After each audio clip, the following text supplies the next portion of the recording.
Welcome back to the Toasty Podcast, guys. I'm Skye. I'm Matty B. Woo! We're here, and we are excited to be here as well. If you are listening for the first time, please be sure and share the show. Also, like it. And if you want to ask us a question about politics, society, or culture, go ahead. We are an open book. You can ask us anywhere on social media, toasty.podcast on Instagram, and our email is listentoastypodcast@gmail.com. You could even hijack the question of the week if you want and just ignore the question and be like, blah, blah, blah, blah, blah, and blow it up with some random opinion. Boom. Go for it. Say whatever you want, because anyone that goes into the question of the week that's on Facebook, on my page, has a chance to win a free Toasty tee. If you say something really cool that's totally off subject, we might even win the might even t-shirt. pick that one, you know. Might just be and like, you know what, that one. It's normally a random guy that wins, but honestly, I've been thinking maybe we'll just pick the best one, like literally just the best one wins. You know, I think that's the best way to do it. Meritocracy. So the Joe Rogan thing, right? Right. Okay, so he came on one of his shows, one of his episodes, and he's talking about the vaccine mandates. Oh yeah, bro, he went hard, dude. Like, Joe Rogan normally stays pretty center on purpose for his show, but he was like, this is a very, very, this is the micro form of dictatorship. And he's this is where it starts. This is where he literally was saying it, starts. and I was like, whoa, dude. Okay, so I posted this on my Facebook freaking wall, right, from Ground News. Ground News was covering it, of course. I will click on it so you guys can see the actual article that I was talking about. Vaccine passports, one step closer to dictatorship, right? And it has the whole clip right here. You can watch it, guys, if you go to ground.news. But this guy, and I'm going to say, I don't care. You know, one thing I need to figure out, I haven't done any research on it, but I need to figure out, if is it legal for me to be like, this guy, his name is, and say their name because they commented on my Facebook wall? It's on the internet. I agree, but is it? Public information, absolutely. Because, you can't do some pictures you can't, if they're on the internet because they're, copyrighted somehow.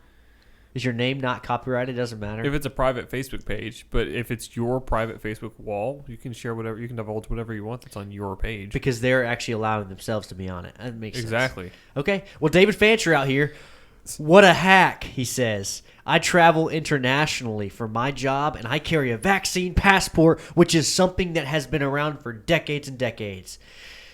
It's time to write. It's time to write stop. Okay, he doesn't. I don't think he did a typo. I think he rage types, bro. He probably just gets so mad. It's time to write stop the adolescent fear mongering. This guy's naive. First of all, he's talking about an international vaccine passport, which is not, in my opinion, the same thing. Yeah. Because to go to Africa, you have to have different vaccines. Obviously, I get that. I'm totally there for that. Went to Honduras, same thing. I get the international thing is actually for not spreading an actual disease, mind you, an actual disease that will kill a lot of people. Yes. Right? There's a huge difference here, I think. Big difference between, malaria and COVID. Right. Right. And I'll tell you this last week, I actually almost got I almost became, how do I say this? Willing to get the vaccine. Whoa. Isn't that weird? Yeah, I mean, it's not that. I mean, I know a lot of people that have gotten it, and it's not that big of a deal. I know it's not, but it is an just interesting experimental to vaccine, but for sure, it's super safe. It's just interesting to me how media works, right? And I was looking at everything, and I'm just like, yeah, man, maybe they're right, it's really not that big of a deal. I could go do it, and then I was like, wait a second, no. It's come down to principle almost, and that's what sucks. It shouldn't have ever been. It should have never been politicized because now I'm like, well, crap, dude. At BJ's, I'm having to wear a mask. Guess what I did? I didn't wear a mask last shift. I was like, no, I'm not doing it. I'm done. Right. And I think, what is this going to lead to? This is going to lead to more people not working, in my opinion. If they have a vaccine, let's just say they have a vaccine mandate. And jobs start saying another reason you have to have a vaccine mandate and you have to wear masks or some crap. People are gonna be like, oh well, I'm already getting $300 a week. Why the heck would I go back in? Not 600 because it'll go down. I know it'll go down. I get that, but is it still $600 a week? No, not. I don't think so. In Texas, is it September or now? I thought it was August. I'm not sure. It might still be 600. But my point remains, they'll just be like, nah, I'm not doing that. I'm just gonna stay home then. Yeah. Screw that, or go find another job. A different job. So those employers are still going to be screwed. So it's almost like, why would you mandate that? It really depends on where they are. If it's in a big liberal city, I mean, a lot of those people are sheeple, just comply. They just go, okay, I guess we have to do it because those darn anti-vaxxer Trump supporters. Yeah. I saw this woman on TikTok today, or it was a YouTube short because I'm not on TikTok, which is the same thing as TikTok. Just so you were clear, TikTok came first. Okay, all right, keep going. But anyway, it's true. Yeah. Anyway, some lady, and she was like, it's because all you basically she was saying exactly what I just said. It's because all you people that never wanted to wear masks and never wanted to get the vaccine, and all you Trump supporters and idiots out there, you're the reason I have to put a mask back on. It's like, but you don't have to put a mask back on. That's the thing. You elected those people that are telling you to put a mask on. Right. So you are their boss. They're not your boss. Like, what are you doing? We shouldn't be listening to those people at all. I agree. People. That's it's insane. ridiculous. I know. And here we are. Cuomo is about to be out, apparently. Newsom's probably, I don't know, we'll see what happens Cuomo with that. is on his way out. I think Newsom, the polls are really getting tight. I mean, dude. It's neck is and it neck. really? Yes. Dang it, dude. It was, he just started giving away free money, bro. Well, they were more in his favor, and now they're way tighter. Oh. It's I didn't know going that. bad for Newsom. Yes, is what I'm saying. Oh, good. Heck It's yeah. like, I think it's 48-46. 48 want to keep Newsom. 46 want to, I think this is right, yeah. 48, who 48 else is wanna there? keep- Who else is the... So, okay, hold on. 48 want to keep Newsom. 46 want him recalled. And then 6% are undecided. Interesting. Yeah. And so who there's do we definitely have to choose from if it's not Newsom? Who's going to be it? Larry Elder and Right. some other local California politicians. That's all I know. Larry Elder is what, the Republican side?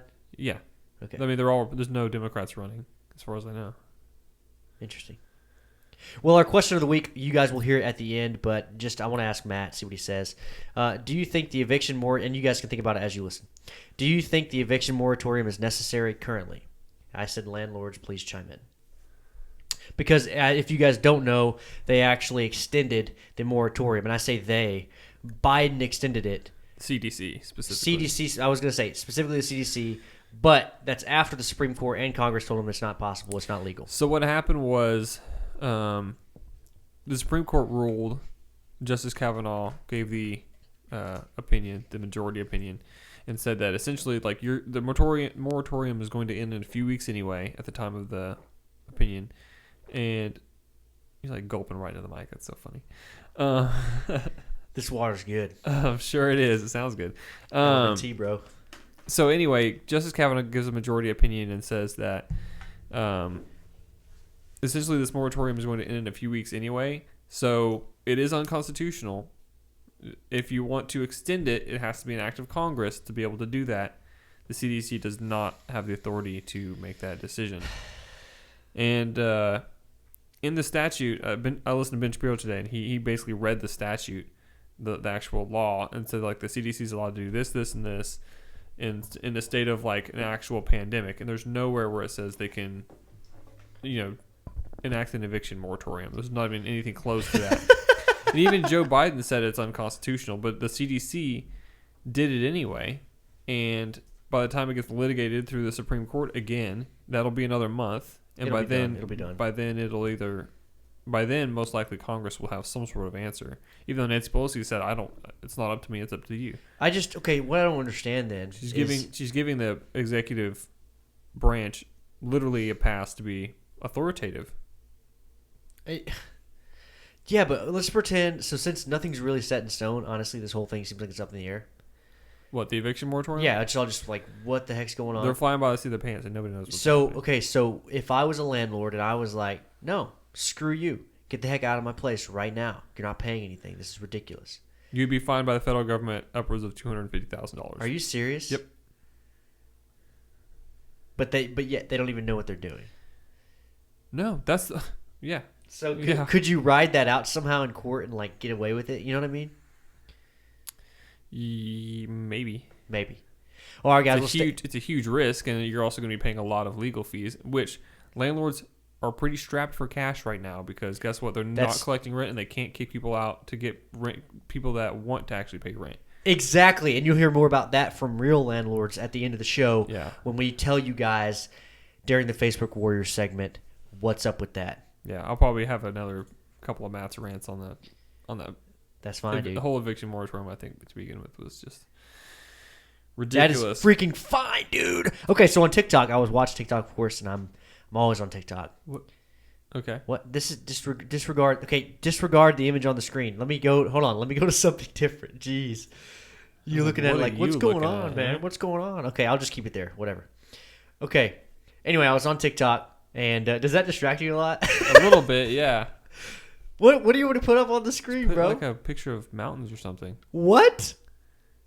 Just some background, something I don't have to read or look at. Does that work? Ground news. Okay, there's stuff moving, but that's fine. Whatever. You're the worst. There you dude. go. Why didn't you?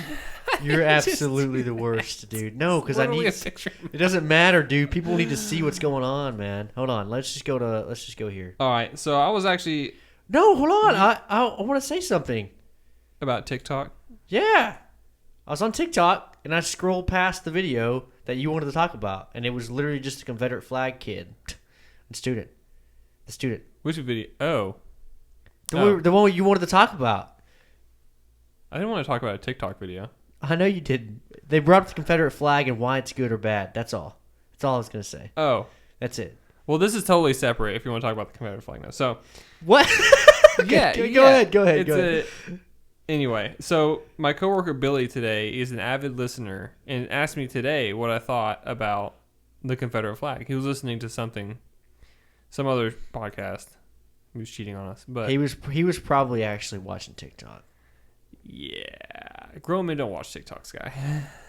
That's not true at all. Just messing with you. It's not true at all. I'm I'm not offended. I stand by it. Hey, TikTok is for grown men too.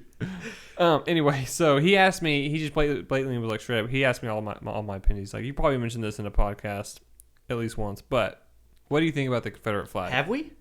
Probably. We have? We've talked about it briefly, I think, because Nikki Haley's taking it down, and I was like, well, this and that, blah blah blah. Oh, okay. Anyway, he asked me what I thought about the Confederate flag, and I kind of sat there and I paused for a minute, and I was like, I don't like it, and here's why. Because I have a lot of Texas pride, American pride, Southern pride, not necessarily in that order, and I was like, here's why I don't like it. It's because it is a call to arms and a battle flag against the United States of America. And then I said, and I mean the country of the United States, not the government of the United States. Because I'm pretty anti-government as far as the federal government goes.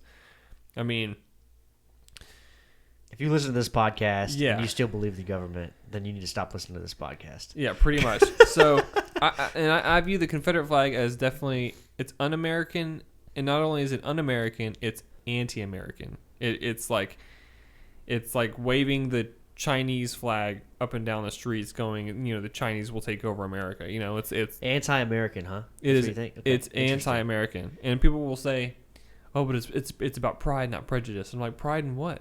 Exactly, it's about pride In the war against America. in the war Pretty against much, right? America. Is that what you're saying? And you can have pride for your family that fought, bravely for their side. Right. But what they were fighting for was anti-American and should be shunned. Now, that being said, you have every right to fly it. I believe you can fly a Nazi flag out your front door if you want. Right. Fine. I don't care. And now what's interesting about what you're saying is you're not saying, now this is going to sound terrible, but you're not saying the things they were fighting for were anti-American. You're saying they were literally fighting against America. Correct. And so it's anti-American. But the things they were fighting for are also anti-American-ish. Yes. Right? Well, the two things you can argue were obviously slavery and states' rights. States' rights. Those yeah. states' rights in a confederacy is anti-American. We tried a confederacy first. Didn't work. It didn't work. Yeah, and that's what makes us like so great is our states' rights. Yeah. We still have an abundance of states' rights as far as being in our federal system. Yeah, all of us. It's so crazy how different all of the states are, and Right. it's because of the states' rights. Like you can do what you need to do. It's fantastic. I just thought of the Barbie song. It's fantastic. Sorry. But yeah, that being said, Yeah, I just that's why I don't. That's like, crazy, man. That's don't actually like a the Confederate different flag. take. You know, that's honestly, it's refreshing, I think. But the thing I will say, like it's always the argument of should they be allowed to just take it down wherever they want, or should they be allowed to put it up wherever they want? That whole thing, right? What do you mean? Well, they're always Be more like, specific in that. they're always like, should people be allowed to fly it or have it publicly, shown publicly? That's always the argument. And if it's like on your shirt or on the back of your pickup truck or on your front lawn, Right. fine. doesn't matter, right? Doesn't matter Because because that's a First Amendment issue. boom, that's exactly what I wanted to get to. Symbols are speech. That's where I wanted to get to. I wanted to get to the fact that it really doesn't matter, you know, and you can judge someone like that all day long. That's fine, whatever, because Yeah. but you can't. It doesn't mean that you can, you know, get crazy and call them out and then take it down. Like you can't rip their shirt Well, you off. can call them out all you want. You can call them out all you But want. you can't. First Amendment, still First Amendment. Yeah. And you can also, if you have a flag that's Confederate, you can also burn that flag if you really want to. Exactly. Burn it on your front lawn. That's fine. Just be Yeah, like, yo, neighbor with the Confederate flag, look what I think of that. That is freedom, Exactly. and that's interesting. Yeah, I've never really been a guy that's like, oh my gosh, I hate that flag, but I've also never been a guy that's like, hell yeah, brother, I'm gonna fly it up the back of my truck. I've never been the guy.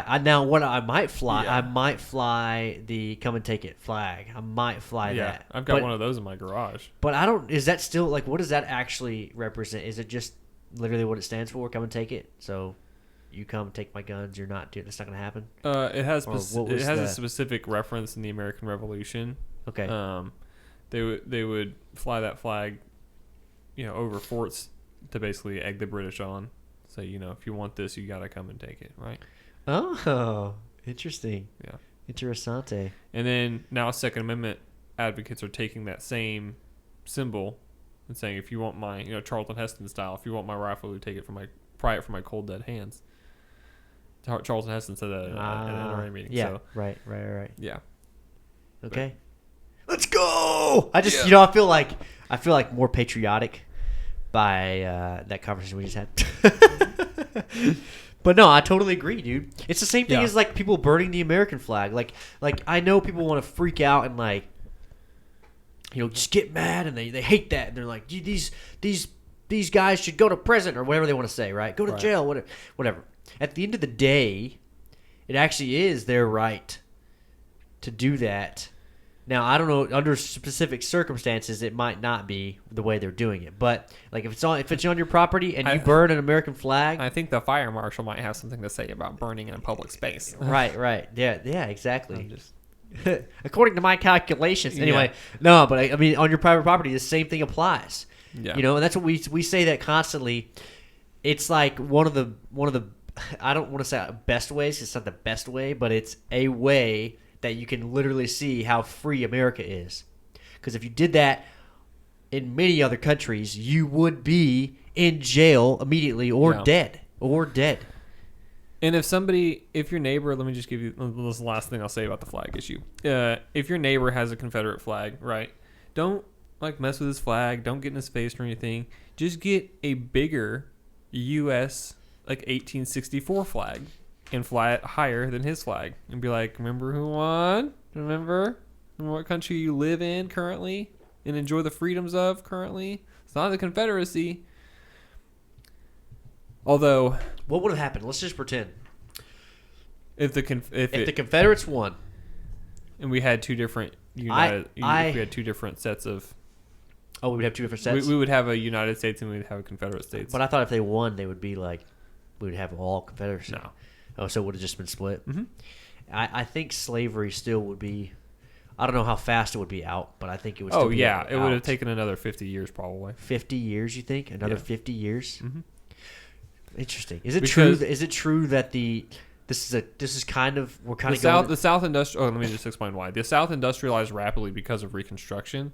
A lot of that money in the 1860s and 70s, well, 70s and 80s and 90s went to the southern states to build up their manufacturing, so they wouldn't be as reliant on slavery, and that wouldn't have happened. They would have just been like, oh, well, we got this.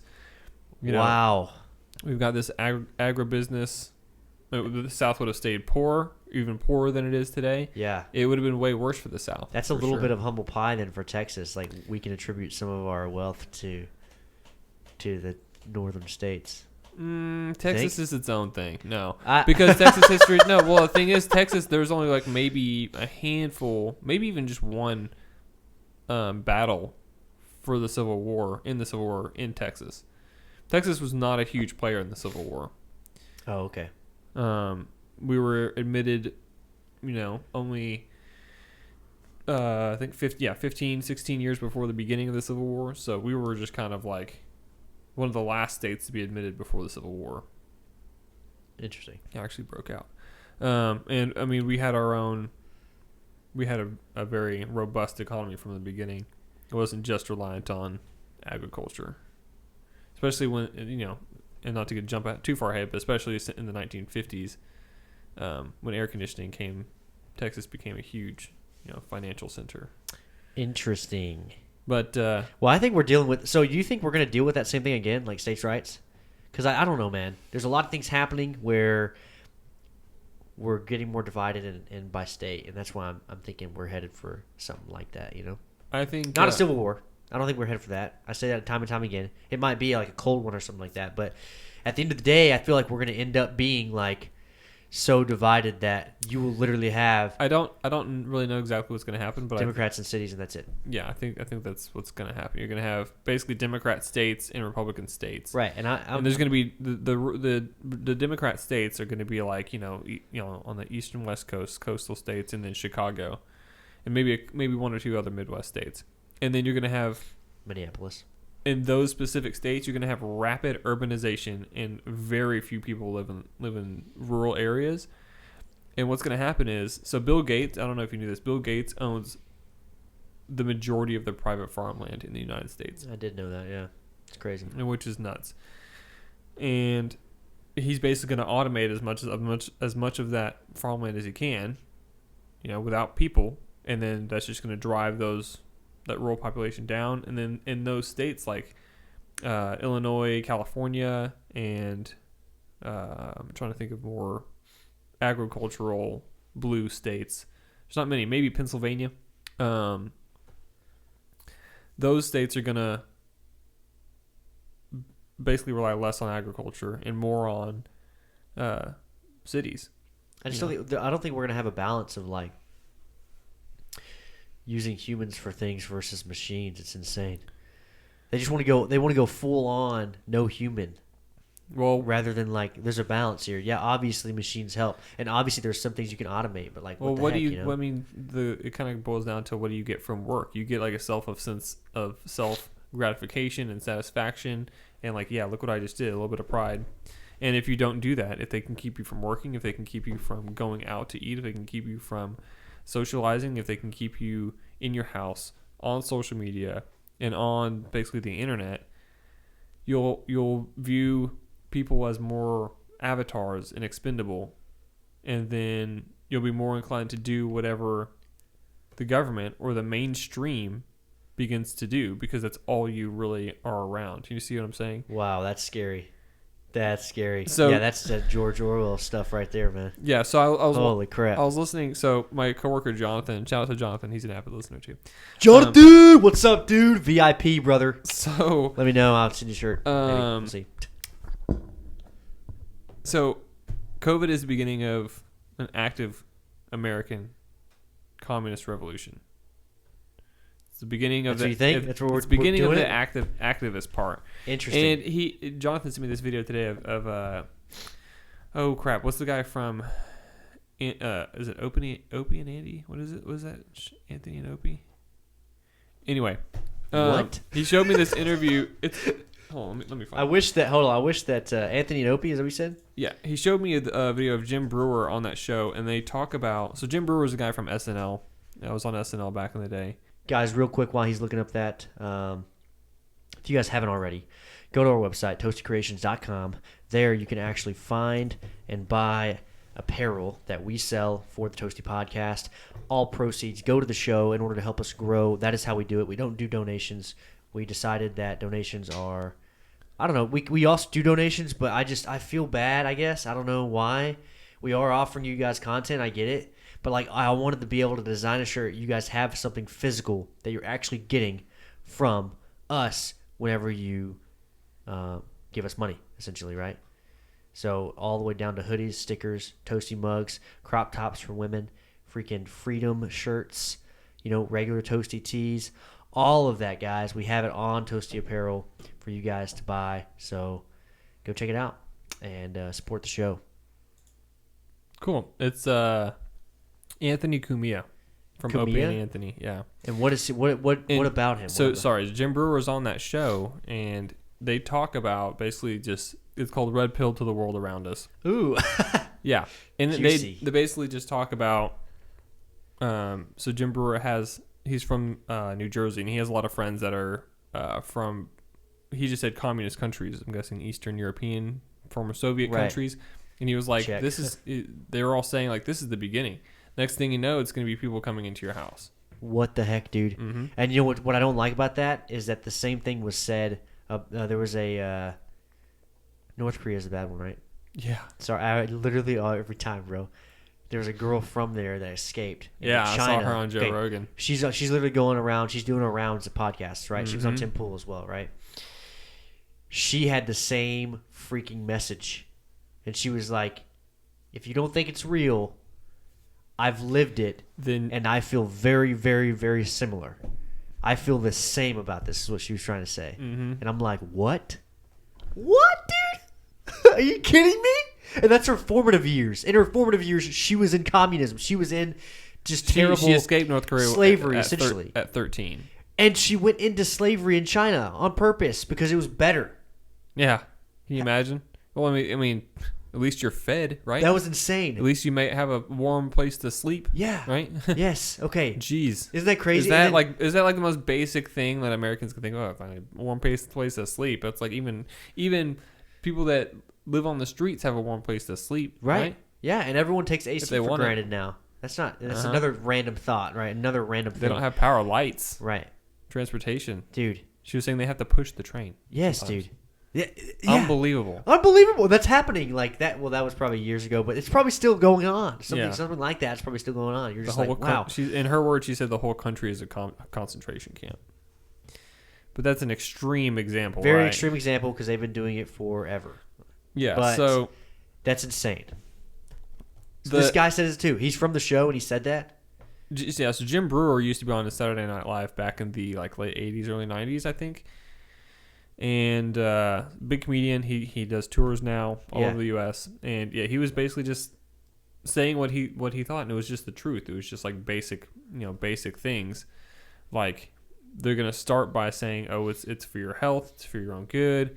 The messaging is all mixed, and there's no logic behind it. If you really pay attention over the long term, what they're saying, they're really just getting you to follow orders: mask on, mask off, mask on, mask off. If you do it enough times, you won't even think about really why you're doing it. Remember that trick as a kid? Oh, it's for my safety, and you'll just kind of do it, Like Simon Says or whatever, or like someone's following you in your car and you blink your left, blink your right. You just keep doing that back and forth and they follow you. You're like, oh, wow, they followed me 5 times, Like it's some weird human condition to be like, oh, wow, he actually followed me, Right. Well, that's just a very, very minor instance of it. Can you imagine what people do with like power and like money and everything? You know what I mean? Mm-hmm.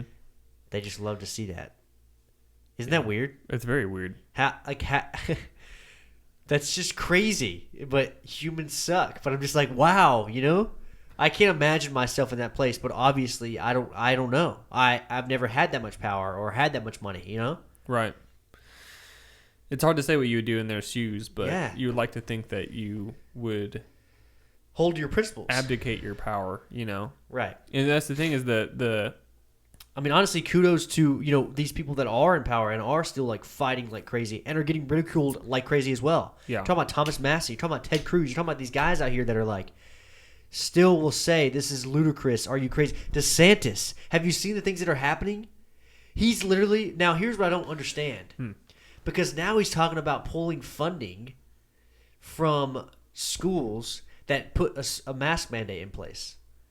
But isn't that He's talking about like basically cutting off their salaries. Yeah. right? But I don't like. That's interesting because it sounds very similar to the other side, Mm-hmm. right? Well, That is very, that is a very. What superintendent in the world would call his bluff, right? What superintendent would be like, we're still going to go with masks. I don't care if the governor says he's going to come with it. Because DeSantis is going to do it. He's going to be like, okay. I know. No. That's not the point I'm making. The point I'm making is that he sounds like the other side. That's not good. It's not good for us. What do you mean? He's sounding authoritarian. He's using government to get his will, but it's not authoritarian at all. He's the governor. He's the one that executes the laws, and he implemented an executive order that says government institutions are not allowed to have mask mandates. But they're still doing it. Is that what's happening? And if a superintendent goes, well, we're going to have a mask mandate in my school, then the governor, on his own authority, is obligated. You're not following the executive order. Exactly. He's obligated at that point to step in and do something about it. He's executing his own executive order under the Constitution of Florida. Right, but let's pretend. So let's see if it's California and they have mask mandates and it's an executive order or whatever. Mm-hmm. And I'm like, no, screw you, I'm not gonna wear mask mandates. And they're like, you can't do that. We have an executive order to wear masks. It's the same scenario backwards. But would you say something different towards them? You can always. Does that make sense? You can always put a mask on. What? No, dude. No. What I'm saying is DeSantis is offering more freedom to people, whereas California is offering less freedom to people. Huge difference. Okay, I see what you're saying. No, I see what you're saying. So if DeSantis is saying the government is not going to get in your way, right? Whereas Newsom is saying the government is in your way and will stay in your way until you do what we say. There's a huge difference between the two. I mean, one is a Bill of Rights. The other is like the Constitution essentially establishes the government. It establishes what the government can do and should do. The Bill of Rights limits the inevitable growth of that government, and protects our God-given rights, right? Right. So DeSantis is literally just he created the Parents' Bill of Rights, quote unquote, in Florida. In California, it's like whatever the teachers union says we're going to do, we're going to do. It's a totally different, action. One is like limiting what the government can do in Florida. The other is implementing new barriers, restrictions. And I get it. I guess I just thought maybe DeSantis would be like, each school district kind of do their own thing. I guess I don't know. That's what I'm getting down to. I'm like, well, I understand that, and I know it's just the state. I get that, and I know really he is fighting for another freedom instead of fighting against it. Yeah. But at the end of the day, also, well, couldn't he just be like, well, you know what? Each school district do their own thing, because what would happen if they don't want to go to that school district? They don't go. But I guess it's not really a choice for some people. I don't know. DeSantis is also offering a voucher program for parents that want to leave a school that is mandating any masks. So he's both saying if you're a public school doing this, we're going to take away your funds. If you're a private school mandating masks, we're going to offer vouchers to go to a different school for those parents that don't want to have their kids in a mask. Yeah. And that's what's pretty interesting. Impressive. I guess it's pretty crazy. It's just like, so back to what I was saying about it. They're taking very hard stances, and they are going to be or are being very, very, very ridiculed. Mm-hmm. And since the media is, I would almost say generally the whole big media sphere is biased towards the left, and so obviously they get a crazy amount of footage on that stuff, and they could ruin their whatever social media career or whatever you want to call it, right? That's crazy. But that's the type of person we need to get anywhere with it, I guess. And it's just that's why I felt like that's why over the past week I was like, oh man, maybe I'll just get the vaccine or whatever. I was feeling kind of like just like not as like let's freaking go, I wasn't feeling like on my stance 100%. Yeah. And that's how crazy it is. If you're not 100%, dude, you're done. Right. Like that's how hard they're hitting. And you have to stay diligent about not falling for like a mainstream narrative. Anything. Right? Yeah, it doesn't matter any of it. Yeah. Honestly, dude, I'm starting to think like Little mustache hair got in my mouth. I'm starting to think like any narrative. I'm just like, wow, what do you do? There's just so much stuff happening, dude. Yeah. And behind the scenes, you're like, man, what's going on here? There's a lot going on. I mean, what's going on what's here? going on is all of the distractions that you're experiencing are just that. They are distractions, and they are meant to keep you from really seeing the whole picture of how big the government is, how much control they have over your life. Yeah. In every aspect. And it's been slow over the past 100 years, really, since the turn of the century. And they will never give up any power, ever. Whatever they got, they're going to keep. And then you start seeing this big web. Like, if you look at the money, you just see this big web of money all across. It's all across America and all these countries or all these corporations and everything. It's like, who's not affected? Who's not affected? Like, you're just looking at it like, wow, and that's when you're just like, man, I can see how they would be right. We start with this small little thing, and all of a sudden, next thing you know, they're at our doorstep. They're in your house. Mm-hmm. That's what Jim said, right? Yeah. Wow, dude. So Jim didn't exactly say that. It was his friends that were from former communist countries, right, saying that they've lived it. Yeah, they've lived it. And then you have Joe Rogan of all people actually starting to like speak up, and you're like, whoa, like. Someone I don't think who just people understand what's happening. I just don't. Exactly. You just really have to pull the curtain out from your eyes, one way or the other, and just look at the big picture of like. And this isn't a conspiracy theory. This isn't like anything like that. It's just look at what's going on, and you're like, why would they try so hard? First of all, it's weird. It's all why weird. Is everything so divided? Why? Yeah. Bench Brewer was citing another statistic today, of course, because it's Bench Brewer. But he was like, according to my calculations, I think it's about 35% of Democrats believe that in regards to coronavirus and returning back to normal, about 35% of Democrats say that they are back to normal or going to be back to normal within a few months, and that something like 52% of independents say they're normal or going back to normal within a few months. And then it's something like 75% of Republicans are back to normal or going back to normal in the next few months. They all believe that? That's the political divide in regards to the pandemic being over. Where they think we're at. Oh, yeah. I see what you're saying. So Democrats are like, we're not out of the woods yet. We still got to wear masks and are locked down. Right.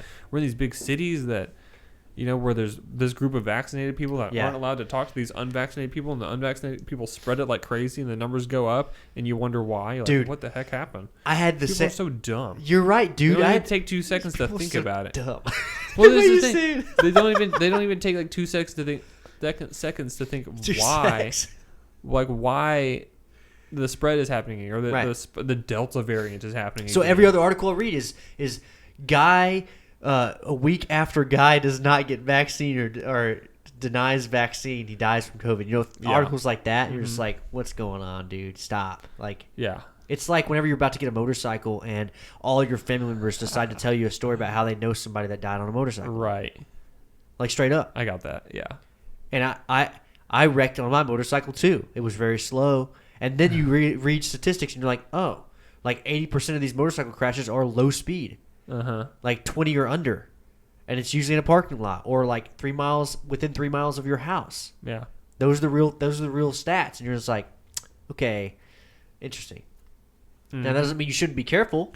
That's literally the exact same statistics as car wrecks too. This is a perfect like analogy because it doesn't mean you shouldn't be careful. Like on a bike, you need to wear all your gear and be ready to go. Right. But it also means that you shouldn't be freaking listening 100% to all the actual fear mongering. Yeah, like live your life, right? Right. Live your life. And just thinking independently is on the rapid decline. It's interesting. Critical thinking. This is something that Jonathan mentioned because Jonathan was homeschooled. The guy I worked with was homeschooled from kindergarten to 12th grade. Homeschooled. What? All of it. Yeah. And Jonathan, he is smart. He's a smart dude. Yeah.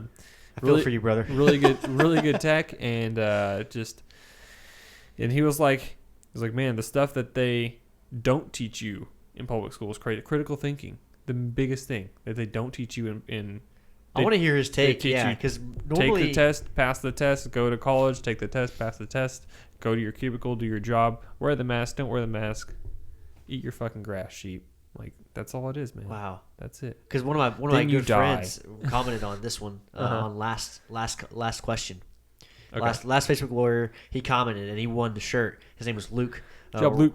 Luke Robin Noodles. His name is actually Luke Robinson. I don't know if he wants me to say that on the show. I'm sorry, dude. I will. Doxed. I'll bleep it out. Actually, I'll bleep it out, bro. Anyway, dude, he was homeschooled too, dude, and he went to a military. And like, the thing is that what I've seen the most. I have a lot of friends that were homeschooled. What I've seen the most is either A, they were sheltered like crazy, or B, they actually learned very good skills. So it's like I don't know. Is there an in between? That's why I'd like to talk to Jonathan and see what he says, like about how it was for him growing up homeschooled. Does he have any qualms with it, or is it all good? You know, that's what I'm thinking. Because the critical thinking part of it, yeah, awesome. But I haven't talked to him a whole lot about it. I told him I'm homeschooling my kid. And well, he was see, like, cool. Because now you look at what's happening in public schools, and you're like, whoa, what the heck? And you know, whenever I being in public school, I'm a big advocate for it. I was always a huge advocate for it. Are you kidding me? Like the life skill of being socially adequate in a society is like number one, in my opinion. Will always be number one to me. Now I know being smart and having those skills matters too, right? Or being like able to, you know, memorize things and all that stuff and read and whatever. Now, I get that. Obviously, those are basic skills you should know too. But like the basics, like social skills, are like very, very, very, very important. Because to this day, and I feel like it will be like this forever, the more people you know, the better. Right. Because the more places you can go with that. Now, you can't be an idiot. You can't be a box of rocks and freaking, you know, make big moves. You can't. So there's like a weird balance, but I felt like public school did that the best. But now, I don't know. Now I'm getting older and I'm starting to think about it, and I'm like looking at these things happening, and I'm like, wait a second, no, too maybe many. not. The thing is, maybe not. In my opinion, You know? there's too many distractions. The parent-teacher ratio is not good enough, and there's absolutely just no discipline in public school. If anything, I was also at a rural place. I was in a smaller town. Yeah. So if anything, That maybe helps. that's it. Maybe it's a public school in a small town, and maybe that's where you should shoot for. If you're near a city, in a city, maybe it is just homeschool. You know? Yeah. But at the same time, It's like, crazy. I'm not just gonna shelter my kid. Like he's gonna go off and play sports and get involved in clubs and have friends outside. Not of fencing though, right? Not fencing. Homeschool joke. Yeah. No, he'll probably do rodeo or something. Dude, really? Yeah. Holy crap, dude! That would be sick. It's big out in where we want to live eventually. So Yeah, of course, dude. So, that'd be crazy, man. But so yeah, I don't know, man. The other thing I'm afraid of right now is like, you know, big tech and how they can see everything. And I watched Black Mirror always comes up, dude. Yeah, well, Black Mirror is a good show. Well, I watched a movie, a 1995 film called The Net, and it's a famous actress. And I'm sorry, I'm blanking on the name. She's actually very famous. I should know, but whatever. She's in this. She's young at this point. And it's called The Net, right? And it's when computers were like just now going ham, right? Right. Dude, she's over here ordering pizza online. She's ordering pizza online, and I'm like, what? They had that? And she's on a freaking Apple computer, like 1 or 2 or 3 or whatever. And I'm like, what the heck? And next thing you know, dude, she gets a floppy disk. Yeah, right? Floppy disk that has this like secret entryway thing into like what they were calling the mainframe of like all of the cybersecurity that had just been brought up. It was called the Gatekeeper software. And the Gatekeeper software, sorry guys, if you really want to watch this film, it's on Netflix, and I'm gonna spoil the crap out of it. Sandra Bullock, by the way. Sandra Bullock, dude. Thank you. That's what I wanted right there, dude. My guy Matt. Since Nick's not here, dude, that's I'm sick. backing him up. So anyway, Sandra Bullock's out here looking freaking good because she's 1995 Sandra Bullock, you know. but besides, Okay, all right. She still looks good. she's still looking. You're right. If Sandra's listening, which I doubt. Love you, Sandra. What the? What the heck was that, dude? Anyway, dude, floppy disk, secret pass whatever thing to like the Gatekeeper software. That's the cybersecurity for like tons of big corporations. It's being introduced into like police units are buying it because it's this guy that's selling it. Turns out he's a bad dude, and he watches literally everything she does, dude. Everything. What a creep. In 1995. Is it Dennis Miller? Is Dennis Miller the bad guy? I just saw that Dennis Miller was in it. Probably older dude, white blonde hair. No. Oh well, there's another bad. There's a few bad dudes, dude. But whatever, dude. The point. Few bad dudes, whatever, dude. It's a bad hombres. The point is, in 1995, they made a film about freaking big tech being able to watch everything you do and know where you're going, and she was being chased, and I'm like, what? It's a pretty immediate. Like even back then, I mean, when you found out what the internet was and what it could do, you're like, oh, I could see how this could be used for nefarious reasons, right? So I'm thinking the same thing about AI. Like people want to defend AI.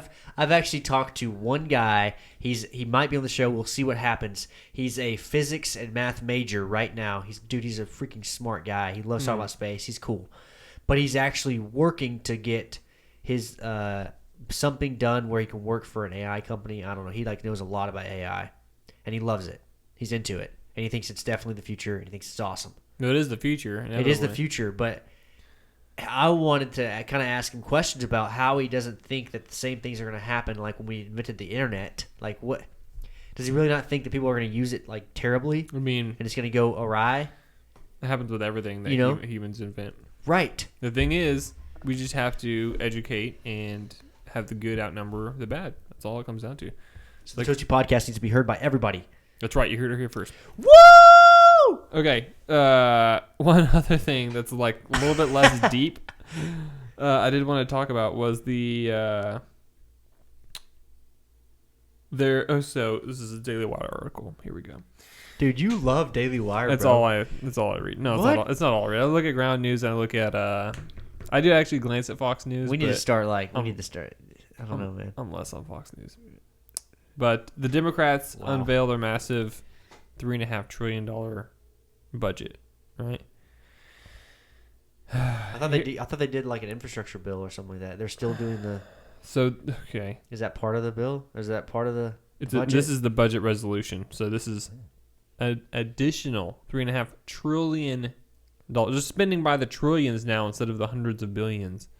Like I remember distinctly when President Obama passed the stimulus bill in 2000, I believe it was 2009, and it was around $700 billion. It was the biggest bill ever signed in the history of the United States.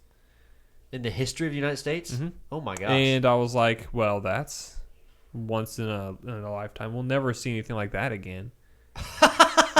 And now we're spending by the 1, 2, 3, 4, maybe even $5 trillion. It's been reported this may cost $5.5 trillion. Yeah, so remember when we were talking about the HR1 and how it was like there was something with HR1 that we were talking about and it was like $5 trillion and then he had to take it down because no one would approve that? Remember that? Was it the infrastructure bill we were talking about? It was $5 trillion originally and then he took it down because he had to because no one would approve it. Well, I feel like what's happening now is he's just going to incrementally do the same thing, and eventually it'll be at $5 trillion. But he'll get his way, but it'll be longer. Everyone. Like what the heck? I was listening to Ted Cruz's podcast, Verdict. Ted Cruz is a podcast, mm-hmm. God, and dude.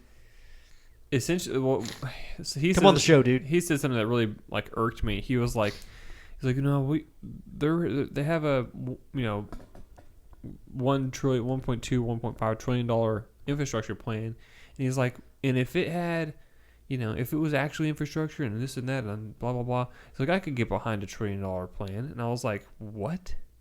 How could you ever get behind anything that costs so much and still like have a conscience? Well, first of all, how could you get behind it when we're in a deficit and you're a Texas senator? $3.5 trillion deficit last year. America, 2020. right? Yeah, America did. By ourselves in the global deficit. Don't get me wrong; it could be. That was America's deficit. $3.5 trillion, and we're spending way more than that this year already. Anyway, can down the road, dude. That I'll never vote for Ted Cruz for anything else ever again. What? Because of that? Because of that one statement? Never. He's part of the swamp now to me. Because he said that, and you're like, oh crap, you're He- too exposed or something like that. Like you're too. He's a Senate swamp creature now. If he even thinks about running again, I'd be like, yep, I was right. If he even thinks about running again. For Senate, yeah. He can run for president, and I might maybe vote for him. But, man, spending is Well, I'm just glad you made control. that difference though, because a lot of people don't understand. Like, there are different powers that you get and lose and all that crap whenever you change positions in politics, right? So, like, you're saying you wouldn't vote for him as a senator, but you might vote for him as a president. Yeah, maybe. Well, most people would think. I think the average person. I don't know. I'm saying.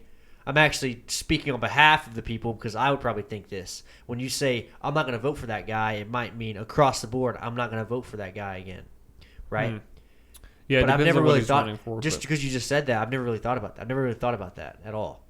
The fact that, oh, no, it means that you just don't want him in that position, maybe another position? Yeah. It's just, like, I voted for him for Senate, but I didn't vote for him for president in 2016. right. Yeah, okay. Interesting. So. Okay, cool. So here's some of the stuff in that ridiculous bill I hope never becomes law. But it will, most likely. It establishes universal pre-K for 3 and 4-year-olds and a new child care benefit for working families. Which is just more welfare. It also is, I can get a little bit behind the fact that government wants to encourage families, but this is just universal pre-K for 3 and 4-year-olds, new child. It doesn't say that the families have to be together. Yeah, that's the thing is, working moms, it just means that the kids get indoctrinated at a younger age, right? Yep. Which means they get involved in that public system. Boom. It's yeah, dude, you can't. It's just another way to get them indoctrinated sooner. I cannot subscribe behind the fact that, you don't need 2 parents. Yeah, Mom that's and dad, ridiculous. No, you need both. you need both. It doesn't do anything for it. Like there's obviously a reason that people that have single parents, it's totally different. It's not good. Speaking of indoctrination, makes community college tuition free for 2 years, so it gets you started with a early free indoctrination camp. Creates the first ever federal paid family and medical leave benefit. So if you got a job, you can have paid family leave, which is like maternity leave or paternity leave. Okay. And then medical leave benefits, so everybody gets sick days, federal sick days, which a lot of other countries have. I'm not really sure if they should be federal paid or not. I think they should be encouraged by the federal government. Like the business gets a tax break if they have those kind of Right. Benefits. Well, for one their thing I'll say employees. about the sick day, just before you continue, just real quick, the sick day, that is one, I think, good thing that's come from this whole pandemic issues we had, COVID issues, because now jobs are like more serious about if I'm sick, I'm sick. Right. Well, just don't abuse it. But yeah, paid sick right, days should be right. a perk of every job, but I don't think it should be government mandated. Okay, so this is where it gets all vague, super vague and hazy. Provides environmental justice and climate resilience. I don't know what that means. Electrifies the federal vehicle and fleet and buildings. So like that's where a lot of the money's going. Electrifying all of the buildings and all of their fleet vehicles. The U.S. Postal Service getting all electric vehicles. The military even starting to go electric, which I don't know. They'll probably stick with diesel and nuclear for a lot of their stuff. But Oh my gosh, dude, that's crazy, dude. provides green cards to millions of immigrants, workers, and families, aka future Democrats. Adds new dental, vision, and hearing benefits to the Medicare program. Again, more people reliant on the federal government. Creates a new federal health program for Americans in the Medicaid gap. Not exactly sure what that is. I'll ask Jason about that. But yeah, we did have an episode about that with Jason on. If you guys want to hear that, to know what the Medicaid gap is, because I can't remember personally either from that episode. You can go watch that. Cool. It's on YouTube. But so here's what I'll say. I actually don't. What I hate to see is that every single time there's a bill passed like this, and I'm not saying I should be, I'm just saying I never see any of the benefits, if that makes sense. Mm-hmm. Like literally since Obama, like Trump. Okay, yes, I did see some of his benefits because obviously it was taxes were a huge thing. Mm-hmm. But I never see like personally the benefits of it. Obviously, I'm not in a welfare place. I I was going haven't to say, been. it's not meant for you because you actually, have an issue. But that work. it's weird. How have we gone so long with the middle class never, ever, not getting like any representation? You know what I mean? How has it happened? I think the middle class has become so complacent in their, upper middle class educated suburbs that they look at the people, maybe the poor people in the inner city. Oh, they do deserve that. They should get something. We can afford it. And it's like, no, you can afford it. The country cannot. The country is spending its money in all sorts of stupid ways. The NIH abolish it. CDC abolish it. The Department of Education should be abolished. I think IRS abolished. Yeah, exactly. Right. There's in 2008, Rand Paul's dad was running for president and said he wanted to eliminate 5 federal bureaucracies. Just gone. And I was like, man, duh, I'm voting for this guy. And Yeah, but of course no one goes for that. Actually, sorry, it was 2012. 2012, sorry. And of course nobody's going to go for that. But that's really what got me involved as I am in politics, was his presidential run, his whole attitude towards government. I was like, man. So my question is, how are we ever, if we're just going to keep going down the other way, how are we ever going to get this guy that's over here to win or to get anywhere close? We're not. There has to be a collapse. Boom. Yeah. There's going to be such a grave economic collapse or some catastrophic event to elect someone. Fourth turning, dude. Yeah. Fourth turning. Yeah. Wow. Yeah, dude. That's crazy, so, man. Stuff we got to talk about next time, for sure, is cybersecurity, because I know someone who fairly close with, and they work for. I don't exactly know who they work for or what. Oh, they won't talk about company. I just don't know. I just don't know the name of the company. And I will say it's a guy just for the sake of being easy here. Yeah, he does cybersecurity, and he is testifying before the House Finance Committee in just a few days, like not too long, which AOC and Maxine Waters are both on, interestingly enough, as a side note. He's talking about Chinese and Russian cyber attacks and the threats they pose to America. And I asked him recently, why don't we just retaliate with our own? Like, why don't we just retaliate and shut down their internet? And he said, well, their internet is walled off in China and Russia. And I was like, well, that makes perfect sense because communists. Yeah, they don't. Well, Russia's not. Well, they're not exactly communist. But right. They're totalitarian and authoritarian, and basically have a dictatorship. But essentially, yeah, we can't really attack them the same way they can attack us. Our system, he said, is wide open, just open as can be. It's almost like saying it's perfectly free. Ours is free, and theirs is not. Exactly. That's how it is. Exactly what it matches your government almost. Exactly. That's exactly right. And so I was like, well, we don't have cyber attack capabilities. And he was like, well, that's not what we should retaliate with. And I said, well, okay. And he was asking me, like, he was really asking a few of us, what should I say to these? He's going to meet the Senate Finance Committee or the House Finance Committee, and he's also has meetings with the senators, the U.S. senators from his state that he lives in, and he's already met with each senator on an individual basis, and he's meeting with both of them in a prolonged, in-depth, hours-long meeting in just a few weeks. Right. And he was like, I want it to be really like productive meeting and not just talk about how AOC's got a, is a Democrat and horrible and all this dumb stuff. It's like, I want to get past the superficial and not try and just score points points at my political opponents, but really try and solve an issue.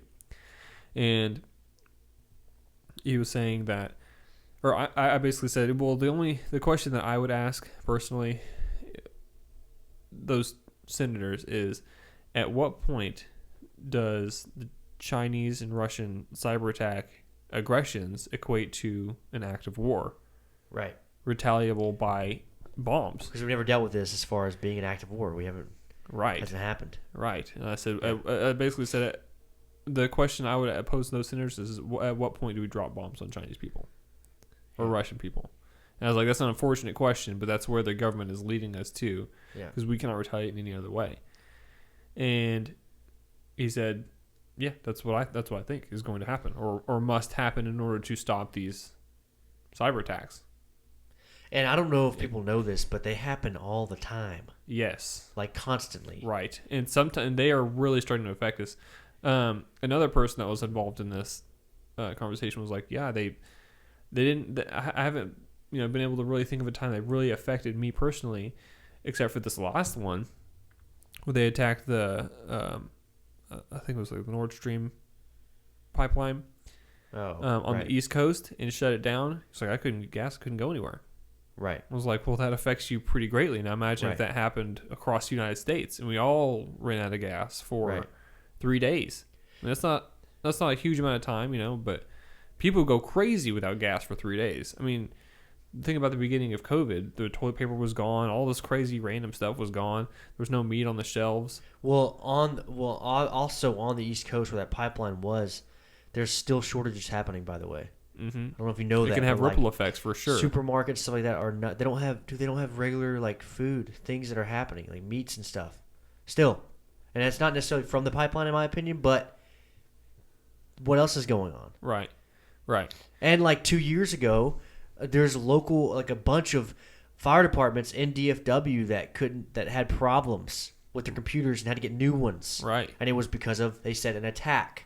And as long as they can distract us by doing that, then we're not focused on the other things. And another thing, sorry, to jump back to that Jim Brewer interview on the Anthony, what's his name show? Opie Anthony.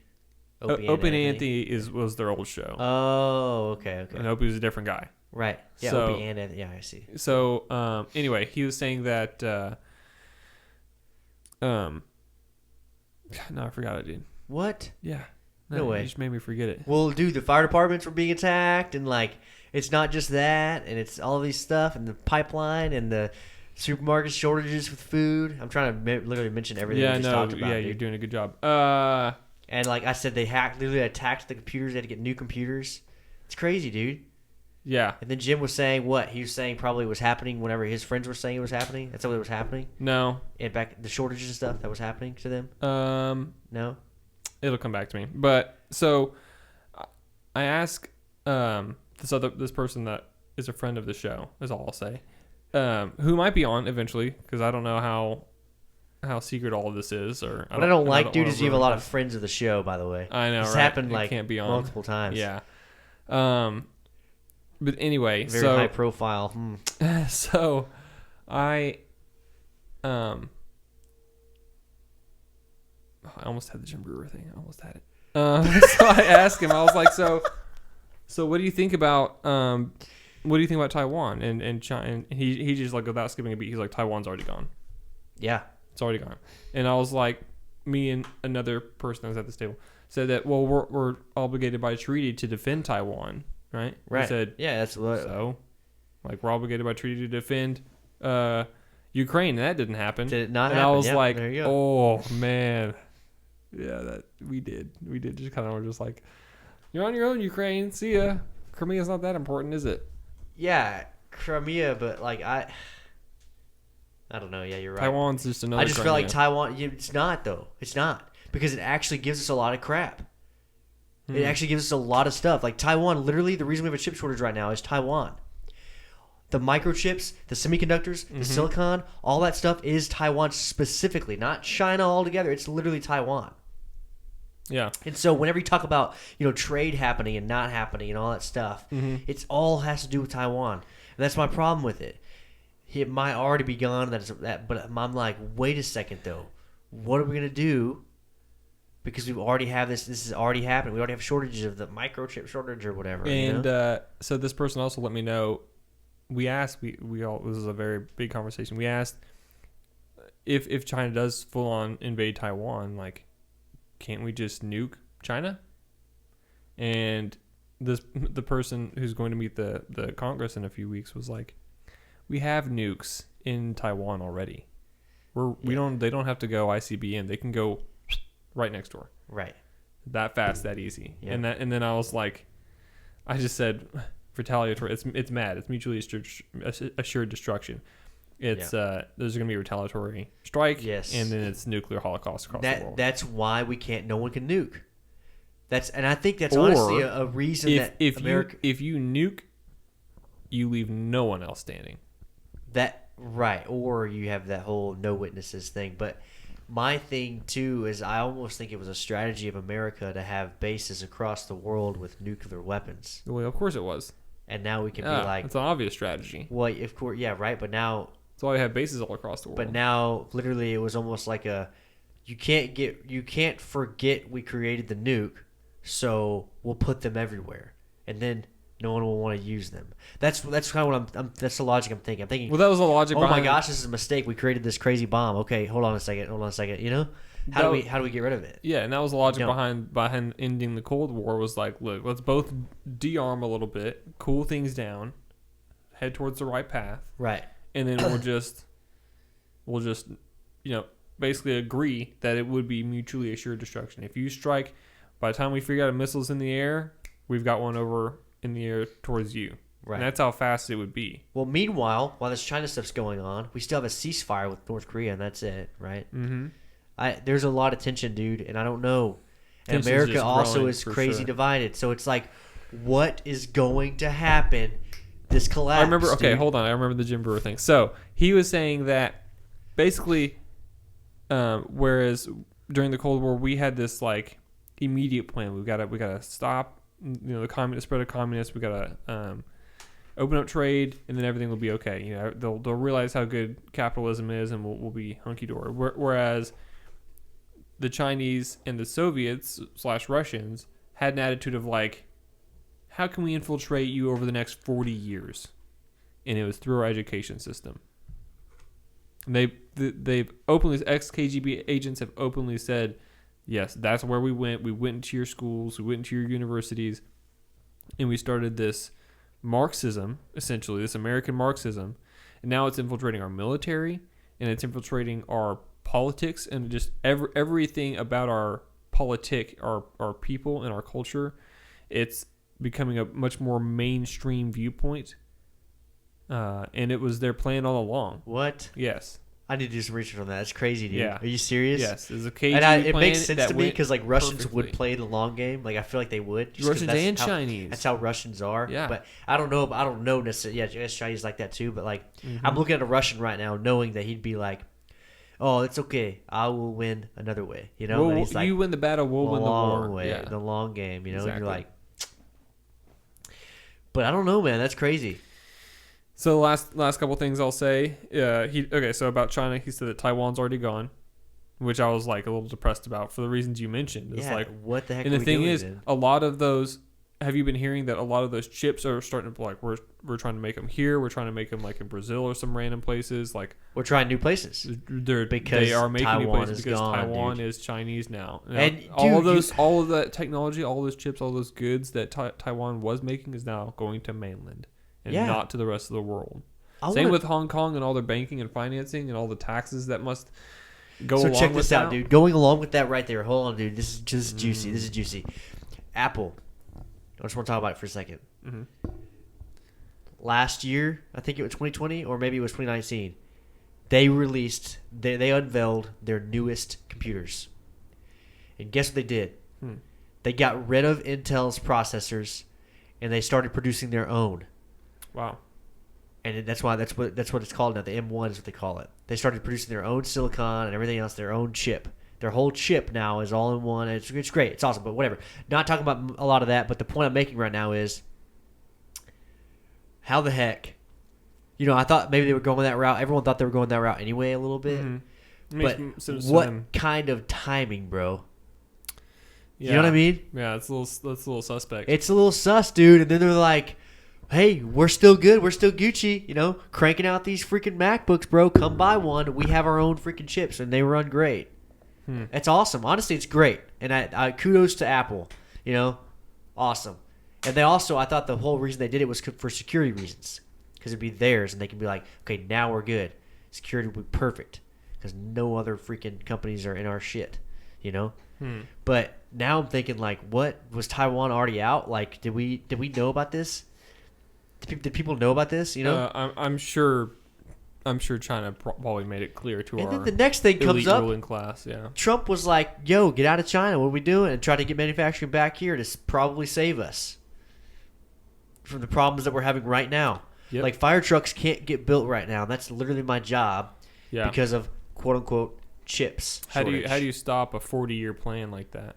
The multi-generational plan. Like the kids are carrying out their parents' plans like to a T, and it's all working. And they did it.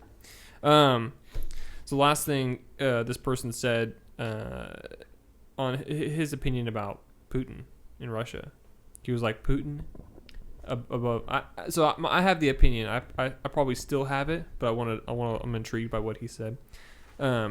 My opinion of Putin is that he wants to be known as a great ruler of Russia. That's like he wants his legacy. He wants his vast wealth and everything like that for his family, kind of a thing, for his generation. So the Putin name will forever be a dynasty. But I think he really wants the legacy, like any super duper powerful person. The money is only a finite thing in this world, but the legacy lives on, forever, right? And that was kind of my opinion of Putin, was that that's what he really wanted was for Russia to expand its territory, for all Russia to come back as one. And he essentially agreed with me that Russia does want to kind of regain its territory, whereas China is like, we have our territory. It's Taiwan, it's Hong Kong, it's some of these outlying islands. But he said that Putin doesn't care at all. Does not care. Doesn't care about his oligarchs. He doesn't care about the Chinese. He doesn't care about obviously he doesn't care about the Russian people. He only cares about money and his billions of dollars. And he's got several billion. He may be the richest person on the planet. Yeah, we wouldn't know. We would never know. But what? Really? You think so? He thinks so? He thinks so. I don't think you get to a point where that doesn't matter. And I think that for his mindset, the type of person that he seems to be, the way he rules his country, would be similar to that of other dictators. And I actually think they're both like not exact, because like another dictator, let's just bring up, these people that took over their country and ruined it, like Hitler or Stalin or these other people. They don't get up there and think, I want the legacy. They get up there and they want to keep going forever. If that makes sense. Like, yeah, there's a legacy, but they don't think they're going to leave it behind. That's what I'm trying to say. I don't think Putin's going to leave behind a legacy. I think he's literally like, I'm it, and I'm going to freaking make it happen. You know what I mean? I think Hitler wanted the legacy. You think so? Hitler was ideological for sure. I just thought it's like me and only me. Like, if he leaves something behind, that means he's thinking that someone else can do what he did. And I think they're way too self-centered people. Like they can't think like that at all. Like they're way on the far extreme on that scale. So there's no way for them to think, oh, delegation, this guy could do it. No. No one else can do what they can in their eyes. And so that's why I think Putin's that guy. And so at the end of the day, yes, he will unintentionally leave that legacy because humans have to die at some point. But he doesn't think that way. He thinks he's the only one. That's how I see it.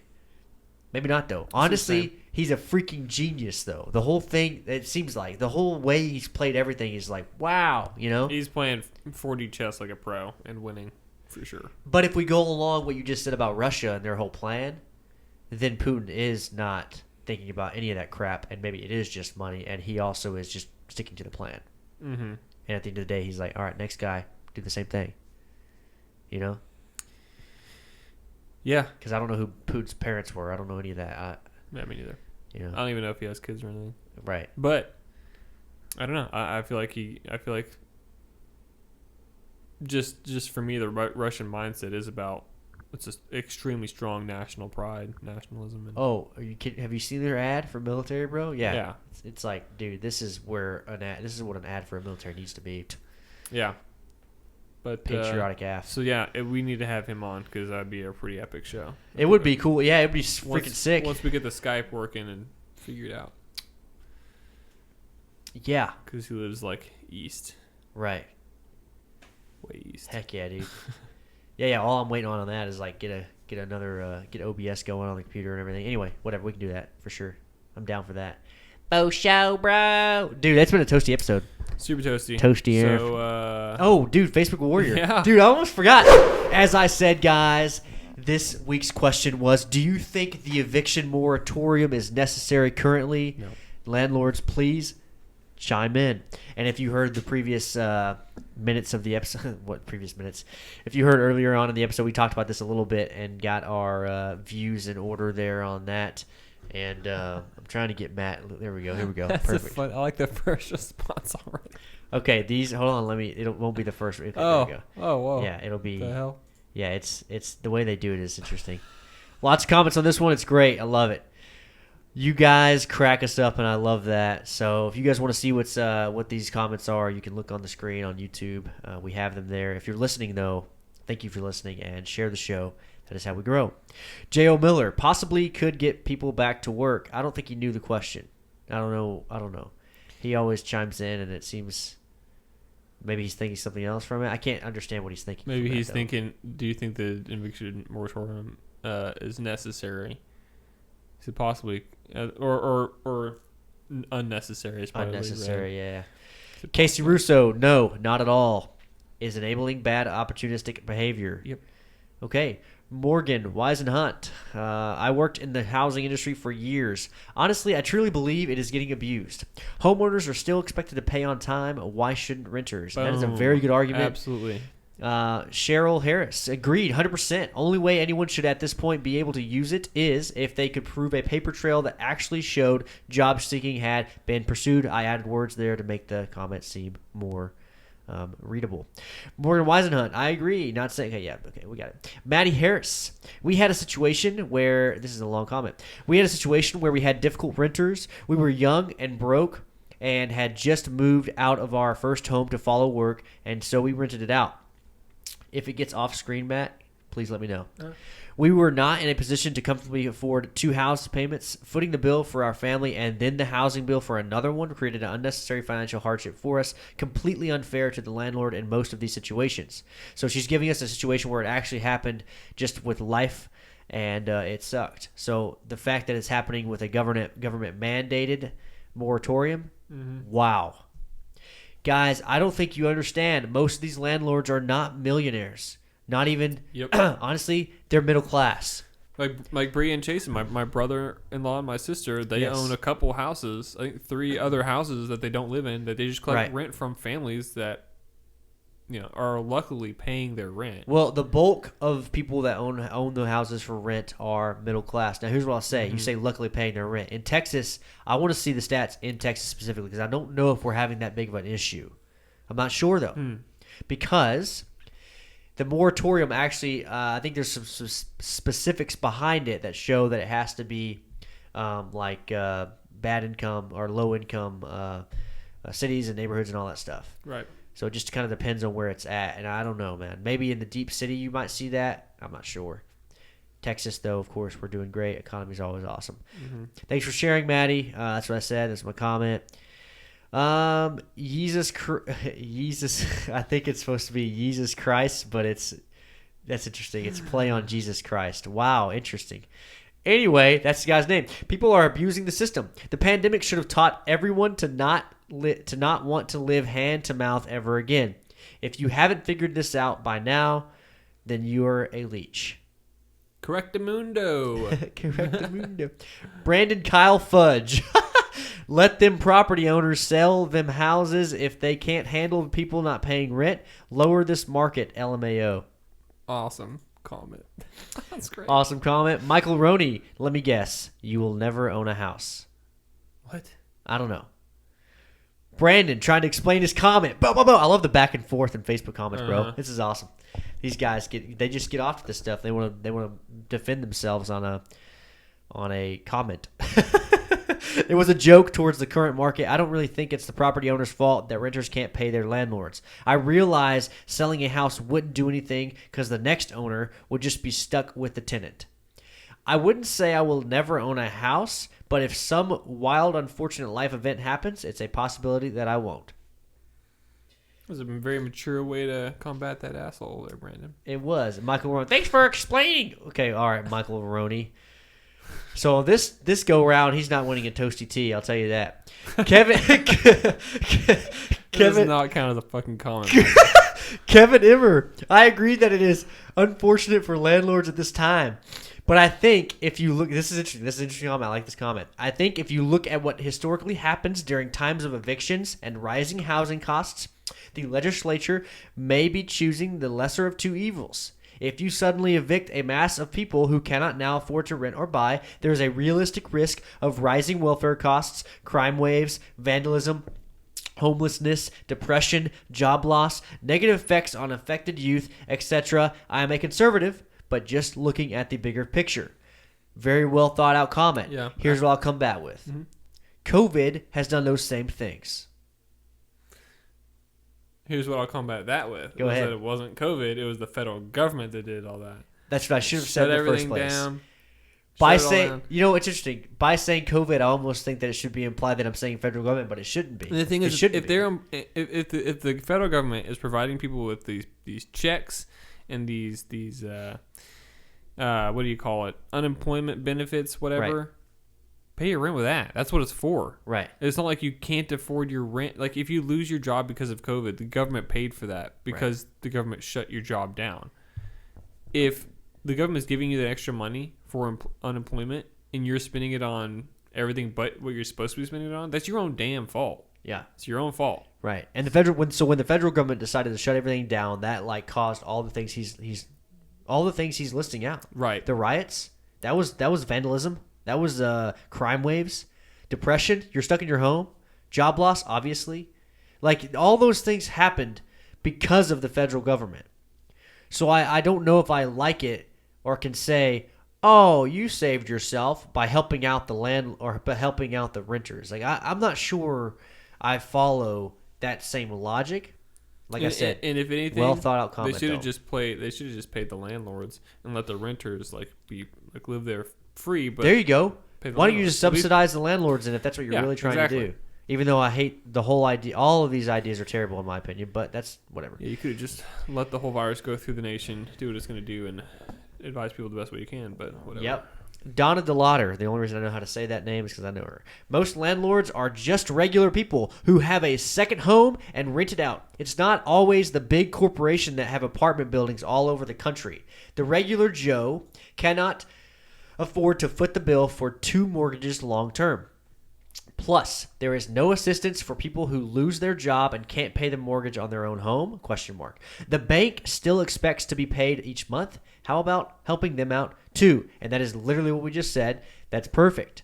Brian Casco, always shooting the funny ones. Hey, y'all, got any more of those stimmies or unemployment checks with the guy on crack? Dave Chappelle's crackhead character. Yeah, Dave Chappelle crackhead character, yeah. Jason Smith, there we go. absolutely not. What other businesses are being forced to give away their goods/services? If the government feels the need to get involved, then they should directly pay the rent that is legally due to landlords, which, by the way, are 50% small mom-and-pop owners. The mortgage company still demands their payments be made on time, but not rent? BS. If you can't pay, then get the F out. As a landlord, you better believe I will be vetting all references on future lease applications, and guess what? Your rent history will determine whether or not you get to live there. Yeah, so like he is saying, if you're taking that government check and you're not paying your rent, and that's going to be on your renter's history, which it will be, you may have a hard time finding a place to live in the future. Because I mean, like Chase, this is my brother-in-law, by the way. Like Jason said, if Trying to get one from him? Yeah, try to get one from obviously, you're not gonna have a place to live. Right, and that's the thing is like, if we look at most landlords, well, they are the single people they're the people that own it. You know, they're not the big corporations. Now, apartments are different. Apartments are not the same thing. Apartments are owned by pretty much corporations at the most part this time. But this is like almost exclusively houses then, right? Renting houses, right? Dave Sign, he won a T-shirt. I hope you like. Wow, what? I hope you like your Toasty tee, bro. Sent it all the way to New York for you. He says, obviously not. Never was necessary. Michael Roney comes in again with a comment. Here we go. Wow, actually, this is a good comment. It's a ploy to appease to the poor and dumb who have nothing vested in a rent or home ownership.